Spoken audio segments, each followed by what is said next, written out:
In this video, we are going to see how we can pin the Brave browser in the taskbar like this. So let me just unpin it from taskbar and let me show you the complete procedure. First of all, just open the Brave browser, go on the hamburger sign on the 3 lines, click on the settings. And once you're in the settings, you just click on pin to the taskbar. Make sure all the other extra things are unpinned from the taskbar. After that, it can allow you to pin it in the taskbar.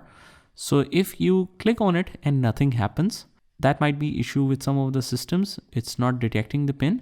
So in that case, what you can do is just hold the shortcut key that you have on the desktop and just hold it all the way down to the taskbar and just release it here. And now it is pinned properly.